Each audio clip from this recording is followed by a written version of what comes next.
ఓం శుక్లాం వరధరం విష్ణుం శశివర్ణం చతుర్భుజం ప్రసన్నవదనం ధ్యాయేత్ సర్వవిఘ్నోపశాంతయే.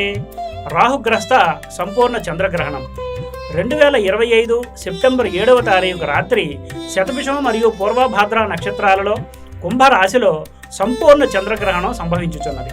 రాత్రి 9:53 కాగా గ్రహణ మధ్యకాలం రాత్రి 11:44. శుద్ధ మోక్షకాలం రాత్రి 1:34. ఆద్యంత గ్రహణ పుణ్యకాలం 3:41. ఈ గ్రహణం మేష, వృషభ, కన్యా, ధను రాశుల వారికి ఉత్తమ ఫలితాన్ని ఇవ్వగా మిథున, సింహ, తుల, మకర రాశుల వారికి మధ్యమ ఫలితాన్ని ఇస్తుంది. కుంభ, మీన, కర్కాటక, వృశ్చిక రాశుల వారికి అధమ ఫలితాన్ని ఇస్తుంది. సాయంత్రం 6 గంటలలోగా బాలలు, వృద్ధులు, అనారోగ్యంతో ఉన్నవారు నిత్య భోజనాదులను పూర్తి చేయుట మంచిది. గ్రహణం విడిచిన పిదప విధిగా స్నానం చేసి మరునాడు అనగా సోమవారం ఉదయం సూర్యోదయం పిదప యథావిధిగా శాంతి జరిపించుకోవడం ఉత్తమం.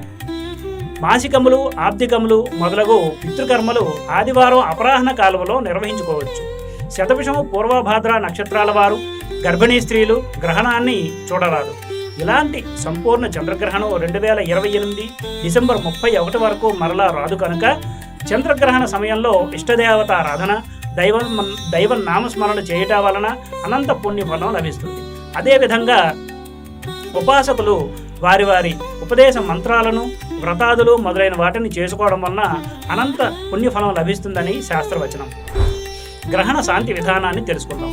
సూర్య చంద్ర గ్రహణాలు జన్మ నక్షత్రం అందు కానీ, జన్మ రాశిలో కానీ, అధమ ఫలితాన్ని ఇచ్చే రాశులందు కానీ సంభవించినచో బంగారు లేదా వెండితో రవి, చంద్ర, నాగ బింబాలను చేయించి నెయ్యితో నింపిన కంచు లేదా రాగి పాత్రలలో వేసి వస్త్ర దక్షిణాదులతో మమ జన్మ నక్షత్రవశాత్తు, జన్మ రాశివశాత్తు చతుర్థ అరిష్టస్థాన స్థిత గ్రహణ సూచిత దోష నివారణార్థం బింబదానం కరిష్యే అని సంకల్పం చేసి రవి, చంద్ర, రాహు, కేతువులను పూజించి బ్రాహ్మణులకు దానం చేయుట శ్రేయస్కరం.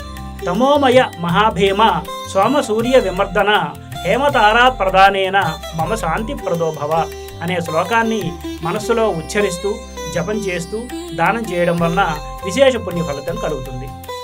స్వస్తి. సర్వం శ్రీకృష్ణార్పణమస్తు.